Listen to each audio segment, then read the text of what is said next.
al-Islam ghariban wa sayaudu kama bada fatuba lil gharab. Nabi SAW biasa menyebut di dalam sebuah hadis, Nabi kata bada'al Islam ghariban, telah bermulanya Islam itu dalam keadaan asing. Orang tak kenal Islam, orang tak mau Islam. Orang tak mau Islam. Kemudian wasayaudu kama bada, kemudian Islam dinaik, Islam dijulang tinggi, Islam terkenal ke seluruh dunia, dan akhirnya Islam kembali terasing seperti mana yang berlaku di zaman kita pada hari ini, tuan-tuan. Baik daripada sudut ekonomi, daripada sudut politik, daripada sudut hukum, daripada sudut apapun, daripada sudut perubatan, kesihatan dan sebagainya, umat Islam hari ini terkebelakang. Disebabkan apa?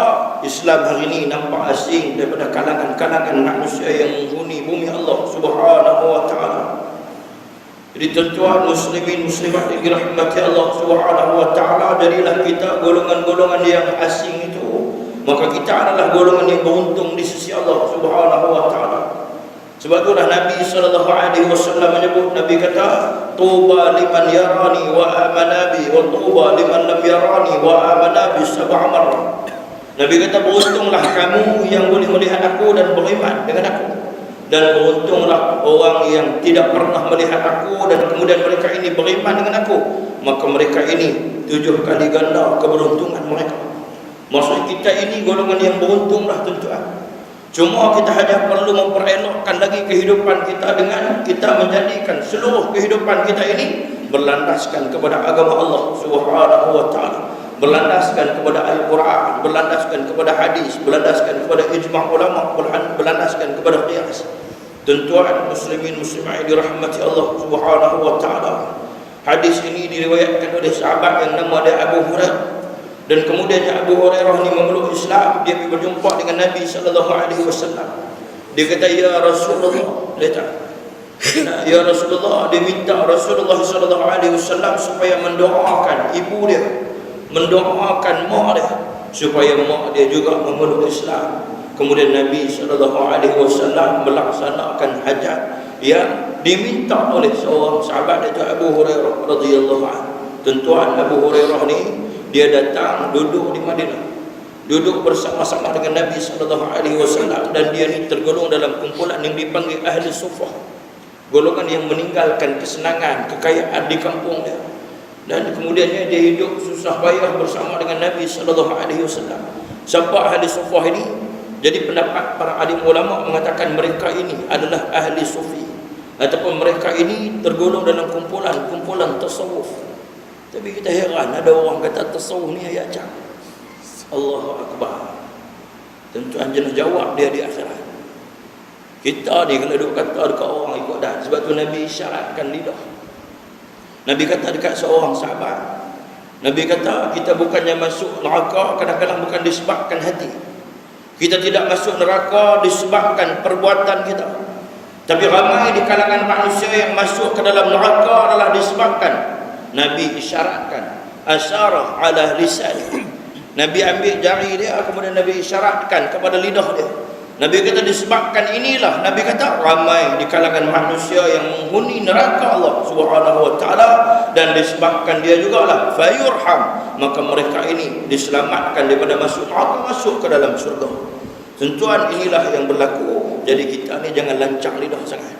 Jangan rasa kata kita ni pandai, kita ni ilmu banyak, kita ni hebat dah, sampai menyebabkan kita mengatakan kepada para alim ulama yang lain. Tuan-tuan muslimin muslimat dirahmati Allah Subhanahu wa taala, adakah itu contoh seorang ulama yang baik?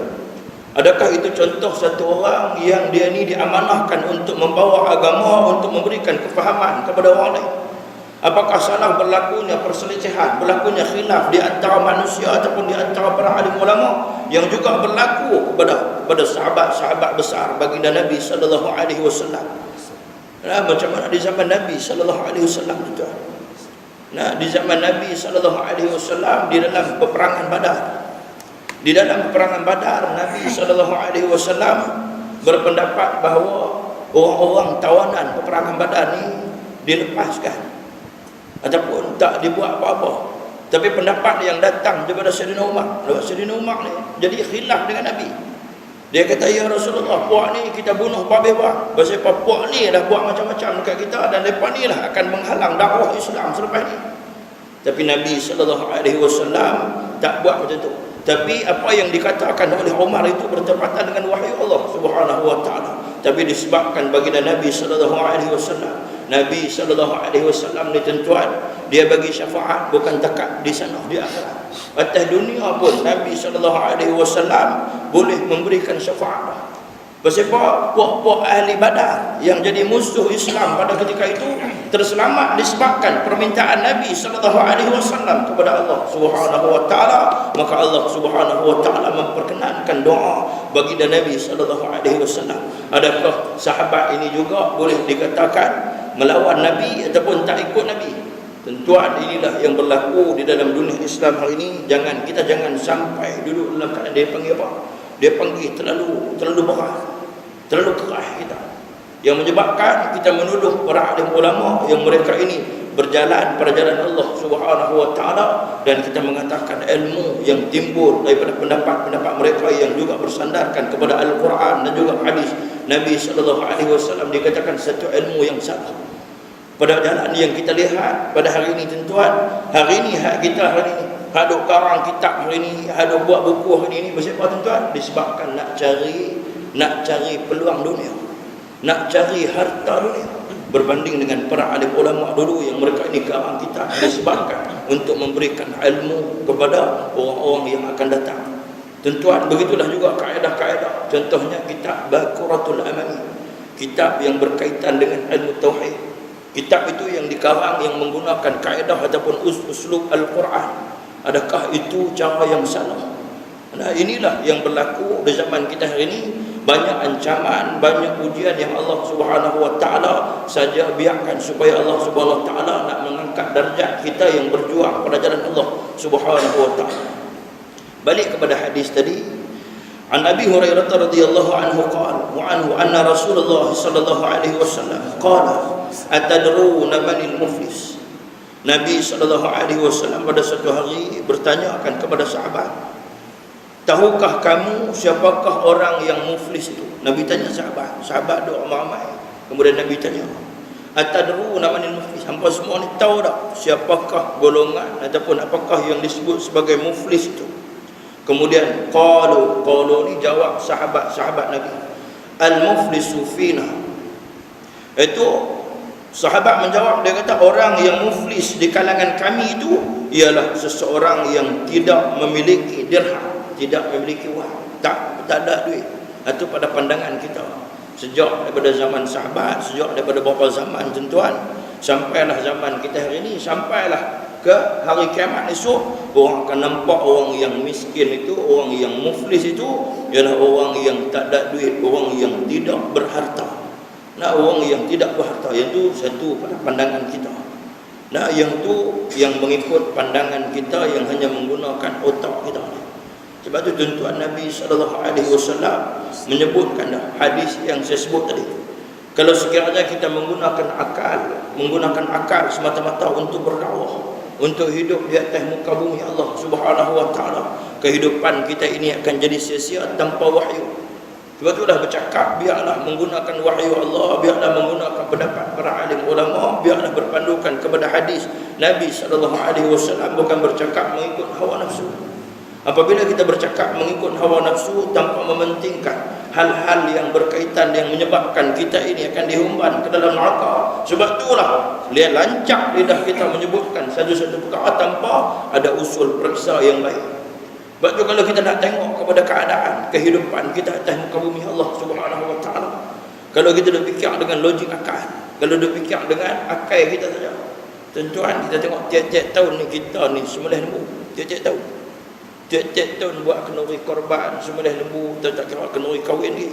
Nah, tu tak kira kenduri kekah, tak kira kenduri nak masuk rumah baru, tak kira kenduri nak pangkat, tak kira kenduri nak DJ balik. Kan macam-macam lah. Kan kenduri macam-macam jenis bentuk kenduri. Nah, jadi tiap-tiap tahun ni berapa banyak lembu yang disembelih. Macam tu juga ayam, tiap-tiap tahun disembelih. Kambing tiap-tiap tahun sembelih. Tapi tuan-tuan perasanlah, lembu, kambing, ayam yang kita duk makan hari ni, kita tak dengar pun cerita kata lembu sudah pupus. Tak dengar. Kita tak dengar lembu pupus. Kita tak dengar kambing pupus, tak dengar. Ayam pupus pun kita tak dengar. Yang kita dengar yang pupus apa dia? Tapir didapati pupus sekarang. Ada siapa buat kenduri tapir? Kan saya menjemput Ustaz malam ni buat taklim sikit, kita ada buat tapir golek. Tak ada. Tak ada, kita tak buat kenduri, tapir golek. Kan? Nah. Kemudiannya kita dengar cerita, selalunya kita buat kenduri. Ada siapa? Kita dengar cerita rimau. Rimau ni. Rimau pun pupus. Gajah pupus, ada siapa makan gajah tak? Kan? Orang asli ada dalam hutan buat yang tak ikut, tak ada agama, buat tu pun tak pilihan sembelih gajah, cari pupus. Kan? Cari penyakit semua. Nah, jadi tentuan kalau nak guna hukum akai kita ni tak sampai. Kalau nak guna hukum akai kita tak sampai. Nah, dan kemudian kalau kita tengok lagi kalau bab oksigen, Allah Subhanahu Wa Taala jadikan pokok-pokok. Kemudian kita pun buat kajian yang mengatakan bahawa pokok-pokok mengeluarkan oksigen. Jadi bayangkan orang yang hidup di kawasan padang pasir yang tak ada pokok. Apa dia benda yang kita nak mengatakan bahawa adakah kita nak kata pasir juga mengeluarkan oksigen? Tak ada pendapat kata begitu. Tapi nak abang kata itulah kuasa Allah Subhanahu Wa Taala. Itulah nak bagi tahu dekat kita bahawa Allah Subhanahu Wa Taala ni berkuasa ke atas sesuatu. Sebab tu tuan-tuan, kita kena hati-hati dalam kehidupan kita, dan kemudian kita ni kena mengikut jalan ataupun kehidupan baginda Nabi sallallahu alaihi wasallam dan kehidupan para alim ulama selepas itu. Qalu al-muflisu fina man la dirhaman wa lahu wa la mata. Faqala innal muflisa min ummati man ya'ti yawmal qiyamah bi salatin wa siyamin wa zakatin. Jadi Nabi SAW pula bersabda, Nabi kata lalu, sebenarnya orang yang muflis di kalangan kamu ataupun di kalangan umat aku, Nabi kata ialah seseorang yang datang pada hari kiamat dengan membawa pahala solat dia, dengan membawa pahala puasa dia, dengan membawa pahala zakat dan sedekah dia. Tetapi dahulunya suatu di dunia ia pernah mencaci maki si fulan. Ini jaga tuan. Nah, kita duk maki orang ni, esok pahala kita habis gitu ya. Nah, esok pahala kita habis gitu ya. Sebab tu Allah Subhanahu Wa Taala sebut a'udzubillahi minasyaitonir rajim. Wa la tahsabannallaha ghafilan amma ya'malu zalimun. Allah Subhanahu Wa Taala kata wa la tahsabannallah, jangan hampa ni duk kira bahawa Allah Subhanahu Wa Taala lalai daripada ambil kira orang yang melakukan kezaliman. Kezaliman yang kita buat ni bukan takat kezaliman yang kita buat daripada sudut rupa apa ni dia panggil a'malil jawarih, perbuatan tubuh kita, tapi perbuatan zalim juga dengan menggunakan mulut lidah kita, kata-kata kita yang menyebabkan seseorang dizalimi. Nah, dan kemudiannya menuduh si fulan memakan harta si fulan. Ini kira zalim. Tuduh orang, fitnah orang, caci maki orang, tuduh orang macam-macam. Tuduh orang yang sambut Maulidur Rasul satu benda salah, benda bidah. Allahu Akbar. Sampai teruk, sampai macam mana ni? Apa dia ada dalam hati ni? Kalau kita kata dekat dia, setan duk monang dalam perut dia mau. Kan? Sebenarnya tuan, orang macam ni orang yang sangat buruk perangai dia. Orang yang dia ni diri dia dikuasai oleh syaitan. Orang yang dikuasai oleh syaitan, memang dia akan bercakap mengikut hawa nafsu dia. Sampai dia tak ambil kira orang lain, dia saja betul. Nah, dia saja betul. Kita sama-sama tak pernah jumpa Nabi SAW. Tu saudara semua pandai. Dia pun tak nak jumpa Nabi, kita pun tak nak jumpa Nabi. Tapi pasal pendapat yang datang daripada ulama yang menjurus kepala otak dia, sebab tu dia pakai dan dia ambil. Pasal apa? Ulama yang datang daripada jalan kita, jalan yang lain daripada jalan mereka, mereka tolak.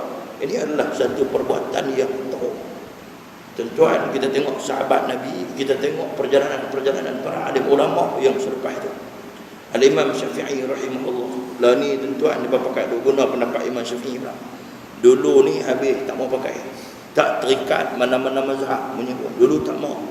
Nah, Imam Syafi'i, imam ni habis tu dah. Tapi di zaman kita hari ni dia tahu dah. Tak ada ruang, tak ada jalan dah. Akhirnya kena menggunakan juga pendapat Al-Imam Syafi'i rahimahullah. Menggunakan pendapat Imam Ahmad Ibn Hanbal, menggunakan juga pendapat Imam Malik. Tuan-tuan, Imam Syafi'i rahimahullah dia berguru dengan Imam Malik. Tapi ada beberapa pendapat yang dia ni berselisih jauh dengan Imam Malik. Imam Malik dia jauh dengan Imam Malik. Dan dengan Imam Ahmad Ibn Hanbal. Imam Ahmad Ibn Hanbal ni mengaji dengan Imam Syafi'i. Mengaji dengan Imam Syafi'i. Tapi tuan-tuan, satu hari Imam Syafi'i ni dia masuk di kawasan Imam Ahmad Ibn Hanbal. Imam mazhab Hanbali tu. Bila dia masuk dalam kawasan Imam Ahmad Ibn Hanbal, waktu subuh, kemudiannya dia ni ditolak jadi imam. Dia tengok-tengok dia. Dia beritahu geng-geng kampung tu, geng-geng masyarakat yang berpegang dengan mazhab Imam Ahmad Ibn Hanbal, dia beritahu yang datang tu satu orang besar, satu ulama besar, yang dia ni Imam Syafi'i. Kemudian dia bersuruh dia jadi imam. Masa dia jadi imam, tuan-tuan, dia tak baca qunut. Dia tak baca qunut. Lepas tu depa pun duk bincang, depa tanya dia, "Wahai Imam Syafi'i," dia kata, "Pasal apa tuan tak baca qunut sedangkan tuan berpegang bahawa qunut ni ada di dalam solat subuh?" Dia kata, "Sebenarnya aku masuk dalam kawasan Imam Ahmad Ibn Hanbal dan aku menghormati ijtihad yang dibawa oleh Imam Ahmad Ibn Hanbal. Tu orang baik, tuan-tuan. Ini dok kata kau orang ikut dan hang tak tahu esok di akhirat nak jadi muflis." Dia tak ambil kira semua benda ni. Dia nak jadi muflis di akhirat. Jadi kalau kita kata kat dia sehari, dia pun nak marah. Dia tahu kata orang, sedap mulut kata orang, tapi kita tak mau kata kat dia. Biar dia jadi tarti lagu dia. Tuan-tuan muslimin muslimat yang dirahmati Allah Subhanahu wa taala. Begitulah juga Imam Malik dan juga Imam Syafi'i.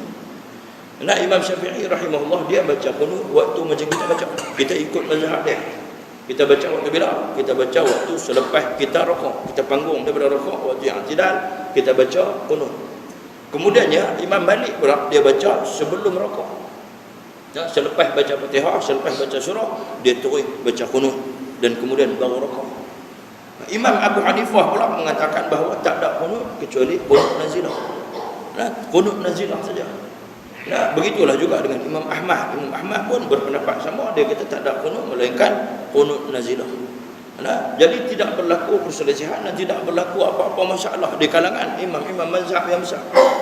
Jadi mereka ini nak tunjukkan diri mereka bahawa mereka lah orang yang alim. Kononnya mereka lah yang bawa sunnah. Mereka lah yang bawa jalan Islam yang betul. Jadi tuan-tuan, dalam Islam ni banyak perkara khilaf yang berlaku. Contohnya ada dua orang sahabat, nama Hisham bin Hakim dengan Sayyidina Umar Al-Khattab. Satu hari Sayyidina Umar Al-Khattab dia semayang di belakang Hisham bin Hakim. Duduk tengah-tengah semayang belakang Hisham bin Hakim ni baca surah Al-Furqan. Duduk tengah-tengah baca, Sayyidina Umar ni dalam hati ni dia duduk geram dekat Hisham bin Hakim sebab bacaan yang dibaca oleh Hisham bin Hakim itu tak sama dengan bacaan yang dia dengar daripada mulut Nabi SAW. Nak jadi serta lepas semayang Sayyidina Umar, orang garang, orang cengih. Terus dia lompat, dia ambil rida ataupun dia ambil, kalau bahasa belah India dia pengisah. Dia ambil rida yang diletakkan di atas bau Hisham bin Hakim ni. Kemudian dia ikat Hisham bin Hakim, ikat tangan, heret berjumpa Nabi SAW. Kemudian bila berjumpa dengan Nabi SAW, Nabi tanya ni Hisham, Nabi tanya, "Wahai Umar, pasal apa hang buat kat dia macam ni? Pasal apa hang buat kat dia macam ni?"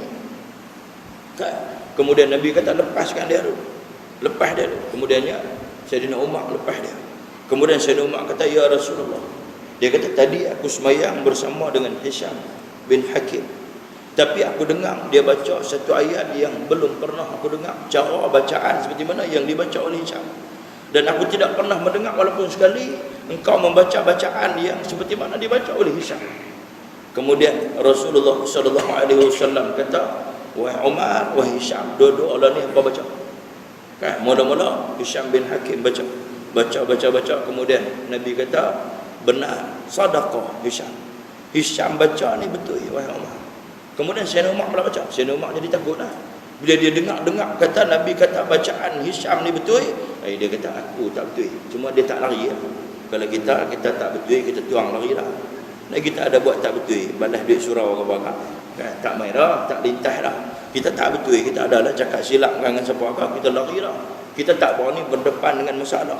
Tapi Sayyidina Umar Al-Khattab dia berdiri, dia tunggu. Kemudian bila Nabi SAW suruh dia baca, dia baca. Bila baca-baca Nabi kata, "Sadaqah Umar. Hang pun betul Umar. Yang hang baca ni pun betul. Yang Hisham bin Hakim baca pun betul." Tapi tuan-tuan, berlaku khilaf, berlaku perbezaan yang jauh, yang menyebabkan Sayyidina Umar duk sangka kata Hisham dia baca salah. Tapi sebenarnya di dalam Islam ni, bila berlaku pertembungan di antara mazhab, berlaku pertembungan di antara hukum, berlaku pertembungan di antara qaul-qaul ataupun pendapat-pendapat para alim ulama, ianya bukannya bawa satu masalah supaya kita ni berlaku pergaduhan di antara kita, tapi sebenarnya bawa satu masalah yang baik kepada umat Islam supaya kita bebas untuk buat apa yang bersesuaian dengan keadaan kita pada satu-satu masa. Tapi yang berlaku ni menyebabkan apa? Orang-orang yang ada ni selalu ekstremis. Bukan ekstremis untuk bawa kejayaan kepada Islam, bukannya bawa satu kejayaan apa yang benar yang sepatutnya dilarang, sepatutnya benar yang bid'ah. Contoh apa dia tuan? Hak K-pop tak sebut langsung, tak sebut pun. Pasal apa? Takut kena tengkar. No, pasal apa hak orang duk ambil kalung hidup bubuh di Tugu Negara tu, pasal apa dia tak larang? Pasal apa majlis sambutan tahun baru, pasal apa dia tak membid'ahkan benda ni betul-betul? Kata betul-betul. Kan, kata betul-betul, biar video dia tu tersebar seluruh Malaysia, seluruh dunia. Kata dia ni bangkang benda yang bid'ah, benda yang memang tak ada nas dalam Al-Quran yang boleh kita buat. Tapi sebab apa? Sambutan yang baik, sambutan Maulidun Nabi SAW. Ada pula orang berkata, ada kata ini tu sambut Maulid ni sebenarnya bukan sambut kelahiran Nabi, sebaliknya sambut kewafatan Nabi. Apa punya bangang? Kita bukan niat macam tu. Bukan kita niat nak sambut tu, nak sambut tentang kewafatan Nabi SAW. Tentu ada cakap pandai ni esok ni di mahsyar dia nak pergi mana? Nabi SAW sebut dalam satu hadis. Satu hari Nabi SAW ditanya oleh Aisyah, "Ya Rasulullah, kaifa bil mahsyar?" Ya Rasulullah, bagaimana keadaan mahsyar ya Rasulullah? Kemudian jawab Nabi SAW, "Yahsyarun nasu fi yaumil qiyamah muratan." Nabi kata muratan. Nabi kata. Yang kedua Nabi kata hufatan. Yang ketiga Nabi kata ghurbalan. Kemudiannya Nabi SAW menerangkan apa makna muratan. Kita ini tentuan esok bangkit esok ni di mahsyar. Yang pertama sekali, waktu kita bangkit esok, seorang yang dibangkitkan, antara awal yang dibangkitkan ialah Rasulullah SAW. Bila bangkit Nabi SAW, yang kita ni tak apa ingat dekat Nabi, yang kita ni jarang-jarang selawat dekat Nabi. Nah, tak ada buat maulid ni pun tentuan kita duk tak selawat. Nak musim maulid saja kita selawat pun jadilah. Kan? Hak kita selawat dalam semayang tu kadang-kadang kita pun tak sedar. Aku selawat, ada selawat dalam semayang ni pun tak sedar, tuan. Ni anak-anak remaja kita pergi tanya, mak Nabi nama apa? Yang tahu Siti apa tak tahu? Siti Nurhaliza ke? Siti apa ke? Boleh jadi silap. Nah, apa yang ni tak selalu disebut. Nah, yang ni tak selalu disebut.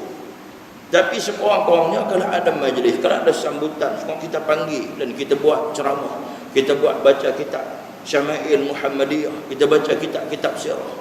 Karena di dalam kitab sirah tu dimuatkan cerita tentang Nabi SAW, cerita tentang riwayat hidup para sahabat, cerita tentang keluarga Rasulullah, cerita tentang Rasulullah SAW. Sekurang-kurangnya dia memberi kesan kepada kita supaya ada semangat untuk kita berselawat ke atas Nabi, untuk kita ni ingat kepada Nabi SAW. Kita ni tentuan Nabi si kita heran kalau kita tak selawat ke dia. Nah, sebab apa? Allah SWT sebut dah, innallaha wa malaikatahu yusalluna 'alan nabi ya ayyuhalladzina amanu sallu 'alaihi wa sallimu taslima. Sesungguhnya Allah Subhanahu wa taala dan juga para malaikat ni berselawat ke atas Nabi. Kita ni manusia atas dunia yang beriman kepada Allah ni hanya ada lebih kurang 1.5 ke 1.6 bilion. Hak beriman, hak selawat ke atas Nabi berapa orang saja yang selawat ke atas Nabi? Kan hak lalu tengok masjid surau buat tak tahu pada. Kan lalu tengok masjid, tengok surau ataupun tak boleh langsung. Sopangan dia tu agama Buddha, tak main ni masjid, tak asal main. Surau tak asal Nabi. Dengar azan buat tak tahu dia. Orang ni yang duk jadi masalah esok ni, bila dia nak ikut Islam, mula dia nak kenal agama je. Dia buat dia kira nak ambil hak mudah, dia kira nak ambil hak yang pendapat hak mudah-mudah. Dia ingat Islam tu satu perkara yang mudah. Dia ingat iman tu satu benda yang mudah. Dia ingat salat itu satu perkara yang mudah. Dia ingat zakat itu satu perkara mudah. Dia ingat puasa itu semua perbuatan yang mudah. Sebenarnya perbuatan yang sepatutnya kita kena ambil sebagai satu benda yang berat supaya kita dapat mengkualitikan ibadat kita kepada Allah Subhanahu wa taala. Tentuan muslimin muslimat yang dirahmati Allah Subhanahu wa taala, Nabi SAW esok dia bangkit di mahsyar. Jaga-jaga saja. Nabi tanya apa? Nabi tanya apa? Nabi tanya, ya Jibril, kaifa ummati ya Jibril? Kaifa ummati ya Jibril? Bagaimana keadaan umat aku, wahai Jibril? Nabi tak tanya orang lain. Nabi tak tanya harta dia. Nabi tak tanya keturunan dia. Nabi tak tanya siapa-siapa pun. Tapi Nabi tanya, kaifa ummati ya Jibril? Macam mana keadaan umatku? Macam mana keadaan umatku? Ni kita ni hidup di zaman ni, kita tak ingat pun pada Nabi. Tapi kita, kalau orang tanya kita nak masuk syurga. Sebab itulah ada seorang ulama tasawuf. Nah, tak apalah kalau bagi kata ayat cak kita ambil juga pendapat. Ada seorang ulama tasawuf sebut, dia kata apa? Ulama tasawuf ni menyebut, dia kata la tatlub minal jaza illa biqadari ma sana'ta. Dia kata jangan kamu duk menuntut lebih-lebih dari Allah Subhanahu wa taala. La tatlub minal jaza. Kita ni tuan minta macam-macam. Ke Allah Ta'ala ni kalau boleh nak macam-macam. Nak duduk dalam syurga paling elok, nak duduk dalam syurga paling hebat, kan? Nak masuk syurga dulu pada orang lain, nak dapat hisap dulu daripada orang lain. Nah, tapi kita duduk atas dunia hari ni. Kita duduk atas dunia ni, sunnah Nabi kita tak rasa nak buat pun. Nak buat pergi naik, pergi belajar kuda apa semua tu lagi jauh dah tuan-tuan. Ramai yang kita tahu makan pil kuda apa ni. Nah, Malaysia ni. Kan nak buat sunnah Nabi, pergi naik kuda ke, pergi duduk mana berenang tu jauh. Pergi berenang pula, pergi duduk pakai seluar pendek pula. Perempuan pergi duduk pakai bikini pula. Nah, itu tak ikut sunnah. Kan? Kita ni, kita sekurang-kurangnya apa yang kita buat ialah supaya kita esok dikenali oleh Nabi SAW di mahsyar tu. Sebab bangkit esok ni kita nak minta tolong siapa? Nah, Allah SWT sebut dalam Quran, yauma yafirul mar'u min akhihi wa ummihi wa abihi. Kita esok ni bangkit di mahsyar esok ni, yauma yafirru, hari yang disebut sebagai hari kita ni lari lintang bukang. Lari lintang bukang kita ni. Yauma yafirrul mar'u min akhi. Kita akan lari daripada saudara mara kita, daripada kawan-kawan kita. Kita akan cari orang, kita nak pergi duduk satu kawasan yang orang tak kenal kita. Nah, esok di mahsyar ni. Nah, lah ni kita duduk sama-sama kita ni. Kita duduk dalam jemaah. Esok ni di mahsyar esok kita akan lari, kalau boleh nak lari jauh daripada orang yang rapat dengan kita. Siapa kawan rapat kita atas dunia ni, kita akan lari jauh daripada dia. Kita tak mau ada sangkut paut dengan dia. Yauma yafirrul mar'u min akhihi wa ummihi wa abihi. Adik-adik kita pun tengok kita, kita lari. Kita tengok dia, kita lari. Kita tengok guru kita lari. Guru kita tengok kita, dia lari. Tok Imam tengok kita, Tok Imam lari. Kita pun tengok Tok Imam lari juga. Tengok JKK lari lagi jauh. Tuan, tak tahu sebab. Tengok JKK mai. JKK nak minta tolong kita. Kita lari lagi jauh daripada JKK. Wa ummihi wa abi. Tengok mak pun kita lari juga. Tengok ayah kita pun kita lari. Ayah kita tengok kita, ayah kita pun lari daripada kita. Tuan, pasapa? Pasapa jadi begitu? Sebab siapa-siapa pun tak mau bantu siapa-siapa di akhirat. Wa kulluhum atihi yawmal qiyamati farda. Nah, kita ni kena jumpa Tuhan seorang diri. Kita ni jumpa Tuhan sebatang kara. Esok di mahsyar esok ni kita akan kata apa? Tolong kami, bantu kami. Nah, kita akan minta tolong pada ketika tu. Kemudian kita semua haduk dalam keadaan kelam kabut pada ketika tu yang disebut sebagai al-ahwalu asyad fi yaumil qiyamah. Nah, balik kepada hadis yang Aisyah tanya Nabi tadi. Bila Nabi SAW jawab muratan, ya Rasulullah, ini Nabi kata muratan, dibangkitkan kita dalam keadaan telanjang bogeh, tak ada pakaian. Tak ada pakaian. Terus ada pesan lah esok kalau ayah mati jangan lupa bawa baju Melayu, songkok satu, songkok tempah bagi elok, tinggi sikit supaya orang nampak di mahsyar esok ni, nampak ayah kan. Kemudiannya sampin jangan lupa, sampin warna mai. Di sana bagi bercahaya sikit, bagi nampak tokoh sikit di sana, tokoh pemimpin kan di sana esok ni.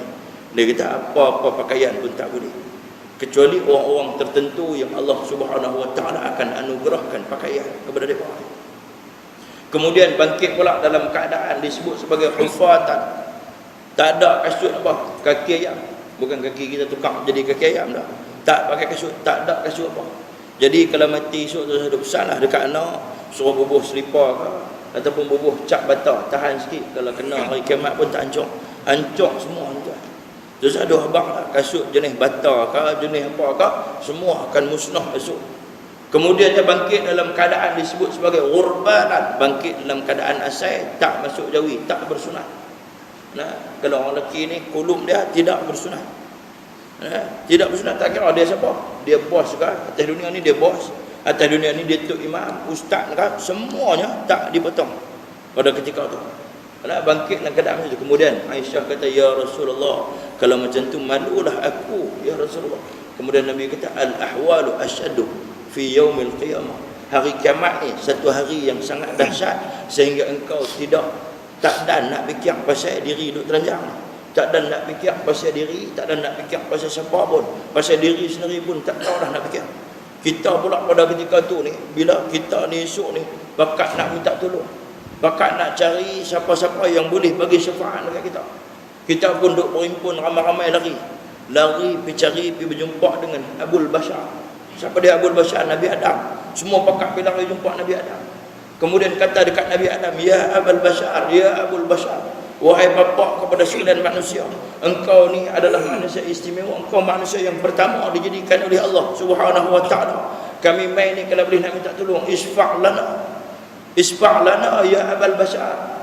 Nah, wahai Nabi Adam, bagilah syafaat, tolonglah bagi syafaat dekat kami, tolonglah kami ni. Pada ketika itu Nabi Adam alaihi salam, dia kata nafsi. Jadi saya cerita secara ringkas. Kalau saya cerita betul-betul tentang apa menyebabkan Nabi Adam ni kata aku tak boleh tolong bagi syafaat, tuan-tuan, satu Nabi sejam. Satu Nabi kita cerita sejam, sudah ada 5 orang Nabi yang kita pergi jumpa, jadi 5 jam, saya rasa tuan-tuan tak boleh jenguk. Jadi cakap kita cerita secara ringkas. Nah, kita pergi jumpa Nabi Adam, ya Abul Bashar, isfa' lana. Pada ketika tu minta tolong Nabi Adam. Nabi Adam kata nafsi. Sendiri-sendiri. Nah, sendiri-sendiri duduk atas dunia dulu ni, orang semai masjid tak mau, orang semai jemaah tak mau, orang duk mengajak kitab hamba tak tahu dah. Kan, hamba tak tahu. Dan besok di mahsyar dia nak cari kumpulan nak minta tolong. Kemudian kita pula berlari pula pergi berjumpa dengan Nabi Ibrahim alaihi salam. Sampai dia Nabi Nuh alaihi salam. Jumpa Nabi Nuh alaihi salam, kita pun minta tolong dengan Nabi Nuh. Wahai Nuh, engkau tergolong dalam golongan nabi-nabi yang Allah Subhanahu wa taala berikan ujian besar, dan engkau adalah nabi yang tabah, dan engkau tergolong dalam kumpulan nabi ulul azmi, nabi yang Allah Subhanahu wa taala kira sebagai nabi yang tahan ujian-ujian besar. Nak berdakwah selama 950 tahun. Nah, sebab tu Nabi sallallahu alaihi wasallam satu hari di dalam bulan Ramadan, bila Nabi bagi tazkirah kepada sahabat, kemudian Nabi tersenyum sebab Nabi teringat cerita seorang Nabi yang nama dia Nabi Syam'un.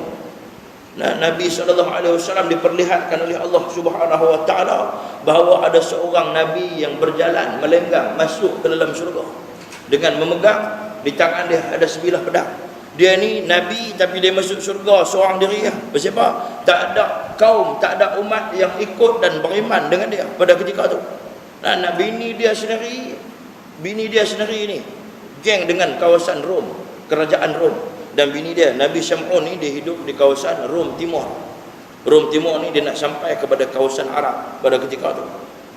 Dan kemudian kawasan Turki, kalau tak silap kawasan Turki itu, dulu Turki itu dia masuk dalam kerajaan Rom Timur. Nabi Syam'un duduk di kawasan tu. Dia ajak orang beriman, tak beriman, akhirnya dia ni dibuat komplot oleh isteri dia sendiri. Isteri dia ni buat komplot dengan orang-orang Rom, bunuh dia. Tapi tak boleh bunuh dia, akhirnya Allah Subhanahu wa taala musnahkan. Dan Nabi Syam'un ni dia pergi perang seorang-seorang. Ni pergi perang seorang dia. Nah, pergi perang lawan dengan musuh menggunakan tulang binatang. Ambil kepok tulang binatang, lawan dengan musuh guna tulang binatang yang menang. Ya. Pada masa tu, dan kemudian diperlihatkan kepada Nabi sallallahu alaihi wasallam bahawa Nabi Syam'un ni masuk syurga seorang diri tanpa ada pengikut di belakang dia. Nah, tanpa ada pengikut di belakang dia. Nabi tersenyum melihat keadaan yang macam tu. Jadi begitulah juga kita tuan-tuan esok di akhirat ni. Ditunjuk contoh dah. Nabi tunjuk contoh dekat kita. Nabi dah bagi tahu dalam hadis, kita akan lari pergi jumpa nabi-nabi yang terdahulu. Pergi jumpa Nabi Nuh. Nabi Nuh kata juga nafsi. Nabi kata sendiri-sendiri. Nabi kata, nah, diri sendirilah. Tak dulu atas dunia, hamba tak ikut Nabi, hamba tak ikut apa ajaran Allah, hamba tak ikut hukum Allah. Hari ini hamba sendiri-sendiri. Kemudian kita pun berlari beramai-ramai tuan-tuan. Pergi berjumpa pula dengan Nabi Ibrahim yang diberikan gelaran Khalilullah. Pergi jumpa Nabi Ibrahim, ya Khalilullah, wahai teman rapat Allah Subhanahu wa taala, teman rapat. Nah, gelaran yang diberikan kepada Nabi Ibrahim, dia ni teman rapat.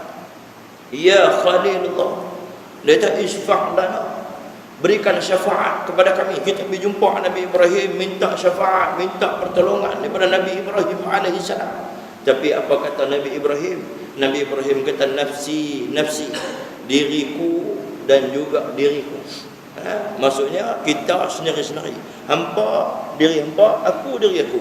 Pada ketika itu, tuan-tuan, tu tak Nabi.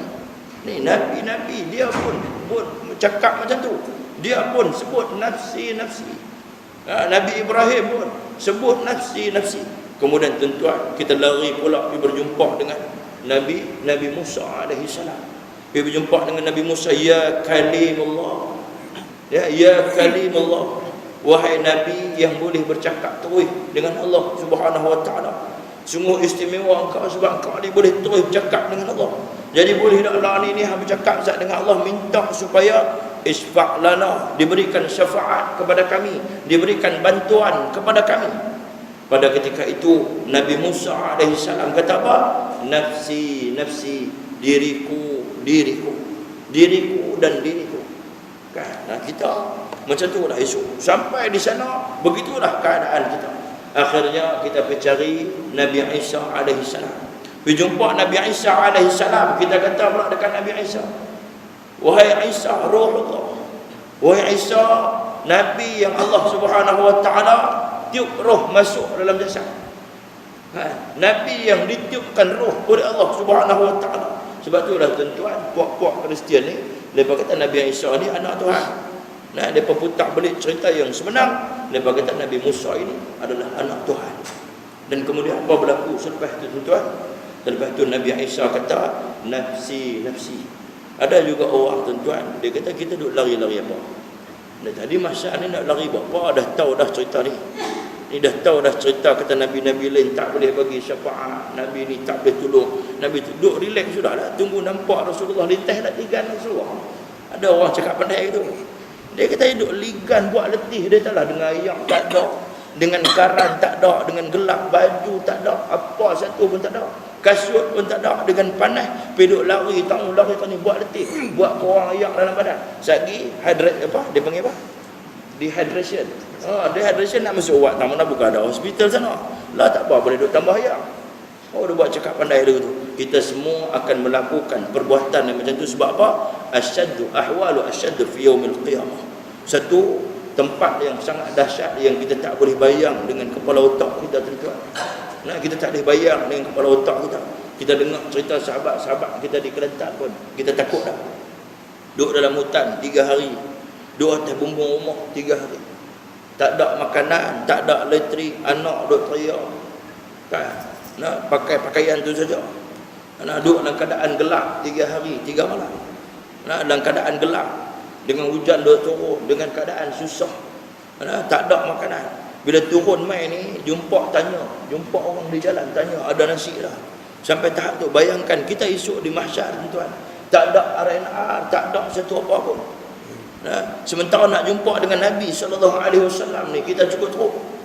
Nah, kawal hak duk atas dunia ni, hak tak ikut jalan Nabi, hak duk buat lebih kurang aja dengan Nabi, hak kita buat sambutan Maulid Rasul, nak mengagungkan Nabi, nak membesarkan Nabi, bukannya kita sembah Nabi. Nah, kita nak tunjuk sayang kita dan cinta kita kepada Nabi SAW pun lepas halang tuan-tuan, yang tu kita boleh fikir sendiri. Nah, boleh fikir sendiri apa akan jadi dekat puak-puak ni. Nak apa akan jadi dengan kumpulan yang duk bangkang keras sangat, sambutan yang baik, sambutan untuk mengingati baginda Nabi SAW demi untuk menunjukkan kasih sayang kita kepada Rasulullah SAW, yang akhirnya tuan-tuan selepas kita jumpa Nabi Isa AS, pada ketika itu kita akan cari Nabi SAW. Kita akan kata dekat Nabi, isfa' lana ya Rasulullah. Nah, isfa' lana ya Rasulullah. Nabi kata tashfa'. Nabi kata, nah, aku ni Nabi yang boleh memberikan syafaat. Tapi sebelum tu tuan-tuan, Nabi SAW akan kenal kita dengan beberapa keadaan. Yang pertama sekali, Nabi SAW akan kenal umat dia disebabkan umat dia bercahaya di hari akhirat. Muka, wajah kita, wajhuhu kadawil qamar. Kita akan dibangkitkan dalam keadaan wajah kita bercahaya di hadapan Allah Subhanahu wa taala. Yang pertama sekali disebabkan kita jaga wuduk kita. Yang keduanya, Nabi SAW sebut orang yang akan dicahayakan wajah dia di akhirat esok ialah naddarallahu ra'an sami'a minna hadisan. Ini tentuan yang duduk kemudian yang mengaji, dengar hadis Nabi, dengar Quran, dengar kitab, dengar bacaan kitab, duduk dalam majlis ilmu ni, dia panggil kumpulan yang duduk dalam keadaan naddarallahu ra'an sami'a minna hadisan. Kawan hak duk jual mulut di rumah, kawan hak duk hantar SMS ke anak komen kuliah dia, hak ni muka dia tak cahaya di akhirat. Sebab dia tak duduk dalam kumpulan hak Nabi sebut.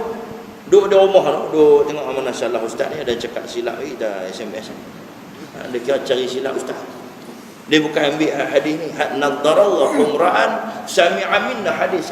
Allah Subhanahu wa taala akan mencahayakan wajah seseorang yang duduk mendengar hadis Nabi. Sami'a minna hadisan, Nabi kata.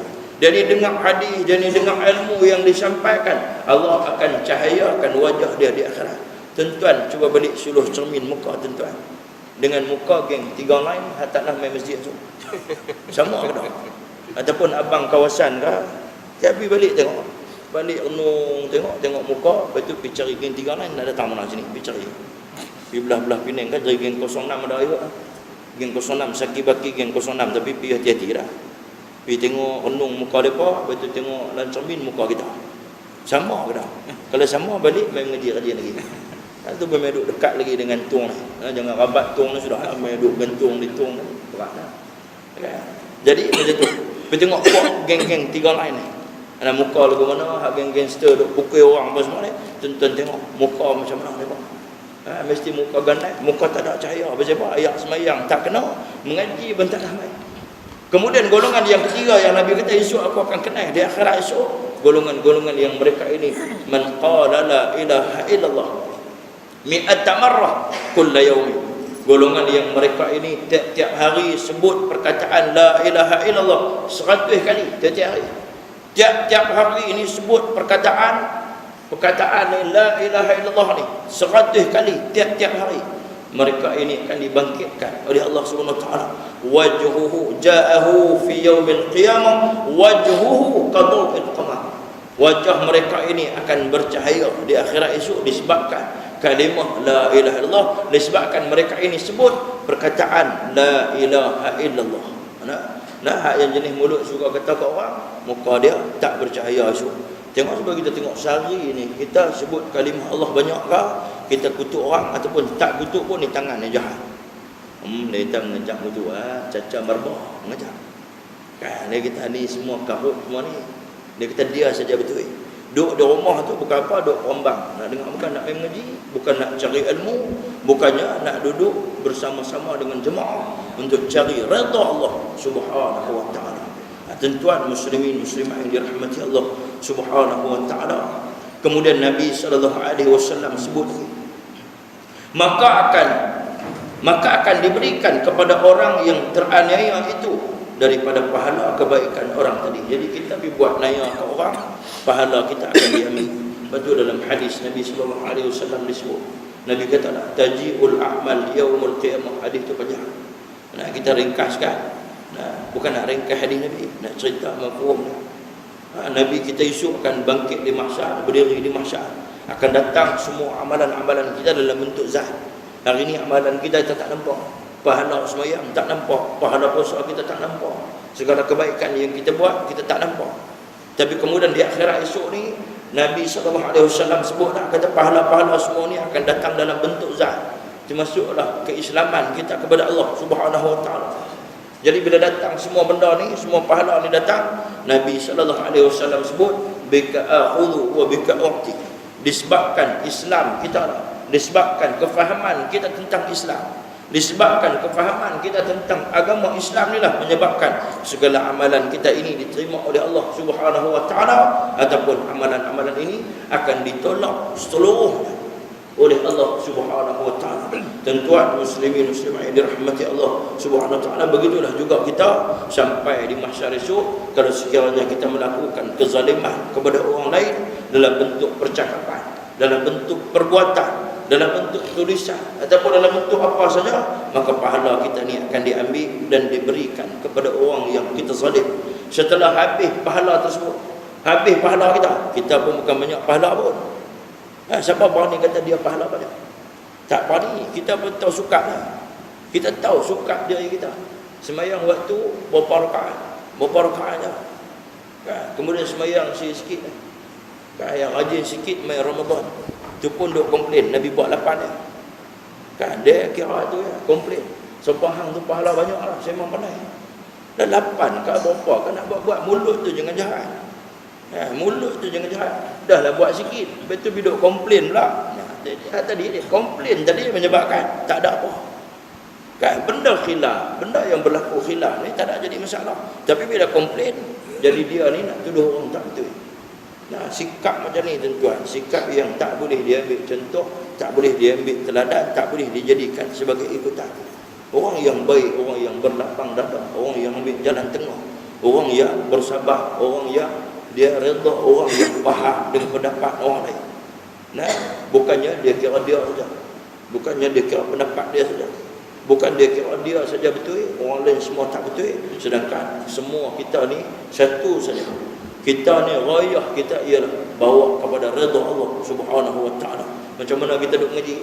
Kita duk mengaji ni tuan-tuan, bukannya semua tuan-tuan yang mengaji ni nak jadi ustaz juga, nak jadi ulama juga, bukan. Kita mengaji ni semata-mata apa? Semata-mata untuk cari redha Allah, semata-mata untuk lebih makin takut kepada Allah Subhanahu wa taala, semata-mata untuk kita ni makin kenal dunia ni apa dia. Makin ngaji makin kita kenal dunia, makin ngaji makin kita kenal dunia, makin ngaji makin kita ini akan tinggalkan dunia, makin ngaji ni makin kita akan tunduk, akan takut kepada Allah Subhanahu wa taala. Makin ngaji makin kita jaga telinga kita, makin mengaji makin belajar, makin kita ni jaga mata kita, makin mengaji makin kita jaga seluruh anggota tubuh kita, daripada anggota tubuh kita ini akan bercakap dengan Allah Subhanahu wa taala daripada mahsyar esok. Tuan-tuan muslimin muslimat yang dirahmati Allah, ia akan diberikan pula daripada pahala kebaikan orang tadi apabila telah habis pahalanya, sedangkan bebanan dosa penganiayaannya belum lagi dijelaskan, belum dapat dibayar semua. Maka akan diambil pula daripada kesalahan orang yang teraniaya tadi, lalu dibebankan kepada orang tersebut. Maka selanjutnya orang itu akan dicepatkan, akan dicampakkan ke dalam neraka Allah Subhanahu wa taala. Tuan-tuan, siapa yang dia buat zalim dekat orang, siapa yang dia buat zalim, dia ni akan dicampakkan masuk ke dalam neraka, dan kemudian dia akan, sebelum tu dia dibebankan dengan dosa-dosa orang yang dia zalimi. Orang yang dia zalimi. Tapi kalau sengaja-sengaja saja tak boleh. Saja buat bagi orang zalim dia. Saja piduk buat bagi orang zalim.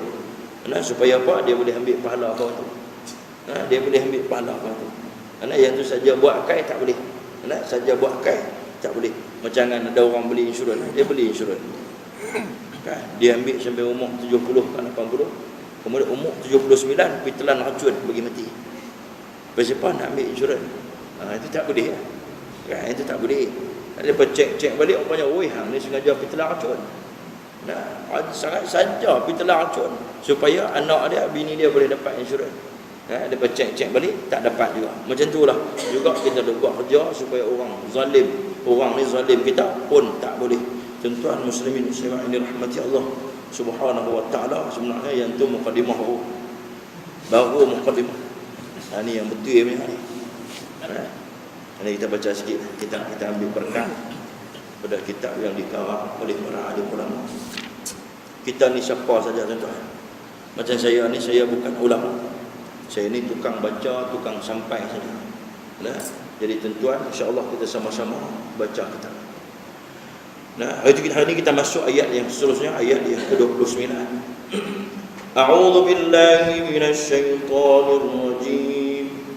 In kanat illa sayhatan wahidatan fa idza hum khalidun. Ma uqubatuhum. Saha bihim Jibril sakinuna mayitun. Tuan-tuan muslimin muslimat yang dirahmati Allah, in kanat illa sayhatan wahidatan, iaitu kebinasaan ma'uqubatuhum, akibat daripada perbuatan puak-puak ni. Kita sambung ayat yang seterusnya, itu cerita tentang puak-puak Antakiyah yang mereka ini menyembah berhala-berhala lama, berhala-berhala kuno. Berhala kuno ni berhala hak bentuk dulu, hak berhala bentuk lawan ni tuan-tuan pergi tengok sendiri di tempat-tempat berhala. Kalau saya cerita jadi isu pula lagi, kita duk kata dekat agama lain. Tak apa, tuan-tuan pergi sendiri, tak ada apa, tuan-tuan pergi tengok Tuhan-Tuhan berhala ada atas muka bumi kan. Kemudian in kanat illa sayhatan wahidatan ma'qubatuhum saha bihim Jibril. Illa sayhatan, iaitu kebinasaan mereka ini hanyalah dilakukan dengan satu pekikan yang dahsyat. Maksudnya Allah Subhanahu Wa Taala tak buat mereka macam mana puak-puak kaum Nabi Lut. Allah hantar malaikat 7 ke 9 orang malaikat, hantar pergi, kemudiannya pegang bucu negeri, angkat pusing ataupun musnahkan mereka, masukkan mereka. Begitulah juga kaum Samud yang Allah Subhanahu Wa Taala musnahkan mereka dengan Allah Subhanahu Wa Taala hantar malaikat hancurkan mereka. Begitulah juga puak-puak musyrikin Mekah yang Allah Subhanahu Wa Taala hantar Jibril dan juga tentera-tentera yang berpakaian hijau, yang disabdakan oleh Nabi sallallahu alaihi wasallam, cerita ada tentera hijau yang turun depan Nabi sallallahu alaihi wasallam, tentera yang berpakaian hijau turun dan kemudian memusnahkan puak-puak musyrikin Mekah pada ketika itu. Jadi hak ni Allah Subhanahu Wa Taala hantar illa sayhatan wahidatan. Betul dia sebut saha bihim Jibril. Ni dalam kitab tafsir, dalam kitab tafsir Jalalain dia kata saha bihim Jibril. Hanya dilakukan dengan satu pekikan yang dahsyat. Mai satu suara kuat, jongkok mati habis. Tu saya tunjuk contoh. Jongkok ni mati habis. Mati, mata terkeluar, jantung putus. Kita tuan-tuan tak nak kena jongkok lagi, tidur-tidur malam, mati dah, jantung kita mati. Jantung mati tak kena jongkok lagi. Kan? Baru main sukan sikit, pergi tidur, mati. Kita ni lagi teruk lah, kita ni macam ayam bah, dia panggil. Macam ayam daging dia kita ni. Ni puak-puak ni, hak puak-puak ni, puak kerajaan Antakiyah, puak kaum Ad ni, kaum hak kuat, mereka ni pun mati kedang habis dah. Kan musnah habis dah ni puak hak kuat ni. Kita ni bukan kuat pun, macam-macam penyakit dah. Angin lah, senggugut lah, sakit pinggang, macam-macam penyakit jantung, kencing manis, darah tinggi ni, macam-macam penyakit. Puak-puak ni bukan ada penyakit ni. Puak ni puak sihat, tapi Allah Subhanahu Wa Taala musnahkan mereka dengan hanya satu pekikan yang dahsyat. Maka dengan serta-merta fa idzahum khamidun, disebutkan sakinuna mayitun, mati bergelimpahan. Maksudnya tinggallah sakinun ni, tinggallah mereka jadi mayat. Jadi mayat habis puak ni tak ada tinggal seorang pun yang hidup di dalam kerajaan Antakiyah ni, disebabkan mereka ini perbuatan mereka yang melampau itu. Oleh kerana perbuatan mereka yang melampau itu, maka Allah percepatkan azab ke atas mereka. Tidak perlulah Allah mengirimkan satu pasukan tentera yang besar daripada kalangan malaikat untuk membinasakan mereka. Tapi memadai dengan satu pekikan yang dahsyat sahaja.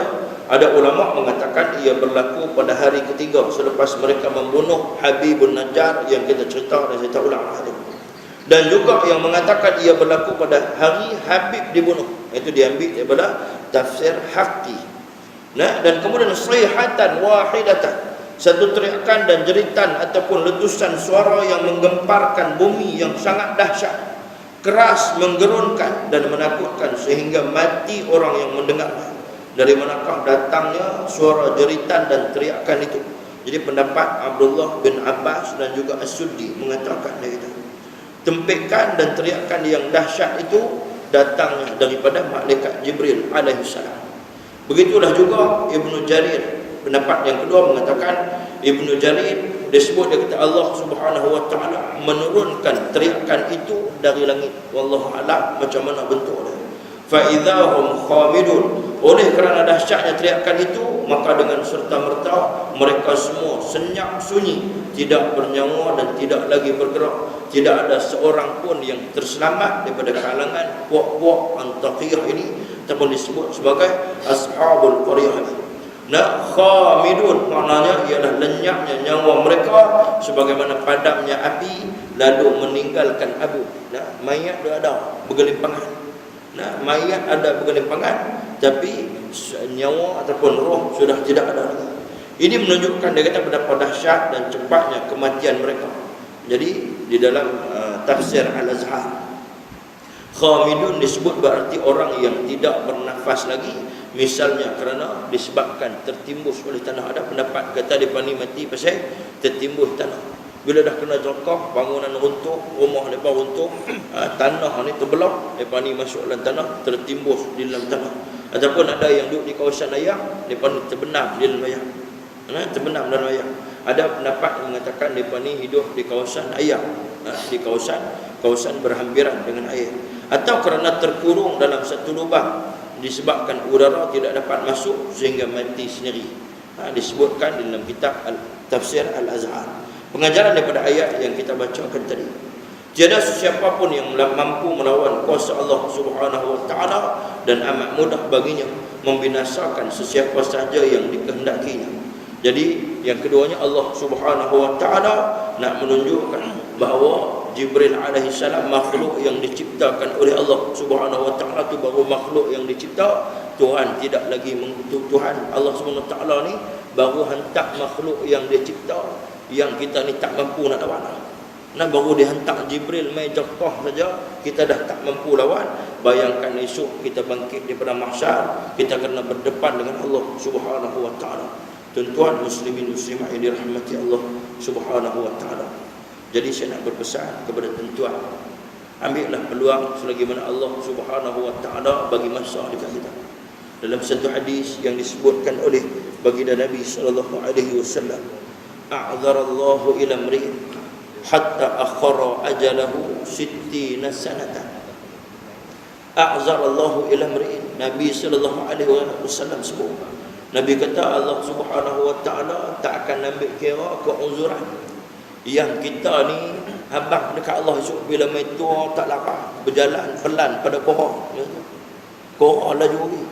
Masa tu tua dah tak larang, nak main masjid tak boleh, nak mengaji tak boleh, telinga tak dengar. Pada ketika itu tuan-tuan kita mengadu dekat Allah. Pada ketika itu Allah Subhanahu wa taala tak ambil kira lagi apa yang kita adukan ataupun apa yang kita cakap dengan Allah Subhanahu wa taala. Pasal apa? Pasal dulu Allah Subhanahu wa taala bagi kita sihat. Pada satu ketika dulu Allah Subhanahu wa taala bagi kita sihat, kita selalu jawab, "Oh, tak ada, saya sibuk." Pasal apa? Masa Allah Subhanahu wa taala bagi peluang dekat kita, kita akan kata kita sibuk dengan urusan dunia. Betul Nabi sebut pada hadis yang lain. Nabi kata, "Man kanatid dunya hamma, farraqallahu alaihi amrahu wa ja'ala faqrahu baina 'ainayhi." Barang siapa di kalangan kamu man kanatid dunya hamma, yang dia ni disibukkan dengan urusan dunia pagi petang siang malam, dia kira dengan urusan dunia dia saja. Hamma dia ni, dia jadi sibuk dengan urusan dunia. Nabi kata farraqallahu alaihi amrah, maka sesungguhnya Allah Subhanahu wa taala sebenarnya telah memporak-perandakan urusan dia. Maksudnya dia buatlah macam mana pun, walaupun dia senang, walaupun dia hebat, walaupun dia kaya, walaupun dia berpangkat, tapi sebenarnya dia ni disibukkan dengan urusan dunia. Pasal apa? Dia dah makin jauh dengan Allah Subhanahu wa taala. Wa ja'ala faqrahu baina 'ainayhi, maka Allah Subhanahu wa taala saja memperlihatkan pada mata dia ni. Dia duk tengok ni dalam mata dia ni, dia duk nampak apa yang ada depan dia ni. Wa ja'ala faqrahu baina 'ainayhi, dia selalu duk tengok orang-orang yang lebih kaya, orang-orang yang lebih dahsyat, orang-orang yang lebih hebat. Nah, orang-orang yang lebih hebat daripada dia daripada sudut harta benda dunia. Sebab tu hadis yang kita baca tadi ni yang Nabi sebut, sebab tu sahabat kata orang yang miskin itu orang yang tak ada duit, tak ada harta. Sebab itulah fitrah dan juga pandangan manusia. Jadi kita tuan-tuan, kita yang mengaji, kita yang duk cari ilmu, kita yang mula faham pasal agama, kita jangan lepaskan peluang sampailah Allah Subhanahu wa taala hantar malaikat Jibril mencabut nyawa kita. Kita pun tahu dah ramai di kalangan kita hak mati tanpa sebab. Hak tiba-tiba duk sihat ni, badan kemah dah, tiba-tiba kena serangan jantung mati. Hak duk sihat, duk minum air ketum tiap-tiap hari nak pergi sihat pun mati tuan. Tiap-tiap hari tunda air ketum. Gantung di steering kereta, gantung di signal ni sambil duk buat kereta ni. Sambil tunduk yang pun duk zikir bah, duk isap ayat ketum pun mati tuan. Tambah kita tak makan ayat ketum ni. Kan? Sama tu macam tu tuan. Jadi kita ni Allah Subhanahu Wa Taala bagi peluang. Gunakanlah peluang yang Allah Subhanahu Wa Taala berikan supaya kita esok sekiranya ditakdirkan Allah datang malaikat Jibril alaihi salam, malaikat maut malaikat Azrail ni main nak cabut nyawa kita. Kita memanglah dalam keadaan kita ni orang biasa. Kita pun tak boleh kata memang cukup bersedia lah nak bertemu dengan malaikat Azrail ni. Kita mesti tak mau jumpa lah. Tak ada siapa pun kalau ramai-ramai ni tak tahu ada orang yang dia kata saya memang ready dah. Memang duk tunggu lama dah. Cuma dia pun tak main lagi. Kan? Jibril ni, mana ni malaikat Israel ni awak tak main ni. Hari-hari aku tunggu dia. Kita tak duduk dalam kumpulan tu tuan. Kita kumpulan hak nak lari daripada malaikat Jibril. Tapi Allah Subhanahu Wa Taala kata dalam Quran, "Qul innal mauta alladhi tafirruna minhu fa innahu mulaqikum." Kita ni tuan, kita ni Allah Subhanahu Taala katakanlah wahai Muhammad, na innal mauta alladhi, sesungguhnya mati ni akan main dekat kita. Sekalipun kita ni lari daripada dia akan datang menemui kita. Nah, mati akan cari kita. Kita larilah jauh mana pun, kalau takdir Allah kita akan mati, kita akan dicabut nyawa oleh Allah Subhanahu Wa Taala. Dan saya rasa pada tu insya-Allah kita akan sambung ayat yang seterusnya, itu ya hasratan 'alal 'ibad ma ya'tihim min rasulin illa kanu bihi yastahzi'un. Sungguh besar perasaan sesal dan kecewa yang menimpa hamba-hamba yang mengingkari kebenaran. Tidak datang kepada mereka seorang rasul, mereka mengejek-ngejek dan memperolok-olokkannya. Begitulah juga kita tuan, janganlah kita memperolok-olokkan urusan-urusan agama, perkara agama, para alim ulama, sebab kita takut perkara buruk akan berlaku di dalam kehidupan kita dan kehidupan kita di akhirat esok. Tuan muslimin yang dirahmati Allah, sekian billahi taufiq wal hidayah. Assalamualaikum warahmatullahi wabarakatuh. A'udzu billahi minasy syaithanir rajim. Bismillahirrahmanirrahim. Allahumma faqihna fid-din wa 'allimna min ta'wil waj'alna min ibadika as-salihin. Wa sallallahu ala sayyidina Muhammad wa ala alihi wa sahbihi ajma'in. Walhamdulillahi rabbil alamin. Taqabbalallahu minna. Tuan-tuan, lupa nak buat sedikit pengumuman. Itu yang pertama sekali, kumpulan awal dan juga disertai oleh ahli jemaah surau ni, insya-Allah pada 23 hari bulan sama dengan saya kita akan pergi ke Kelantan untuk misi bantuan banjir. Bukan nak pergi bagi banjir Kelantan lagi, kita nak pergi tolong settle down, no? Dan kemudian yang seterusnya, tuan-tuan yang nak bagi sumbangan untuk 23 hari bulan ni pun boleh. Pada malam tu kami nak pergi, boleh bagi sebelum tu. Dan ada lagi yang siapa yang bagi tapi duit dia ada banyak lagi, tak habis-habis, dia boleh bagi pula dengan lagi kumpulan yang lain yang akan pergi pada 17 pada 18 hari bulan 18 Februari pula, bulan 2 pula. Maksudnya bermula daripada 17 sampai 17 ni, dalam masa sebulan tuan-tuan boleh tiap-tiap hari main bagi sumbangan apa. Tiap-tiap hari main bagi sumbangan dekat boleh jumpa dengan Cikgu Reza. Terus berhubung dengan Cikgu Reza sebab dia yang akan buat kutipan sumbangan ni. Dan hak yang dengan kumpulan saya ni boleh jumpa dengan Anas boleh, dengan sahabat-sahabat ada di depannya. Insya-Allah di sini mudah-mudahan Allah Subhanahu Wa Taala nampak ataupun Allah Subhanahu Wa Taala ambil kira pertolongan yang kita hulurkan, seperti mana firman Allah Subhanahu Wa Taala, ya ayyuhallazina amanu anfiqu mimma razaqnakum, wahai orang-orang yang beriman, infakkanlah harta yang aku berikan kepada kamu. Harta kita tu tuan-tuan, Tuhan yang beri kat kita. Sebab tu waktu kita mati, kereta kita tak kosong masuk dalam kubur. Duit kita orang tak buang masuk dalam kubur sekali, pasal itu bukan harta kita mati tak jadi harta kita. Mati kita jadi muflis lah kita. Nah, jangan kita muflis waktu mati sampai ke mahsyar esok pun kita kumpulan yang muflis. Sekian, Assalamualaikum warahmatullahi wabarakatuh. Waalaikumsalam.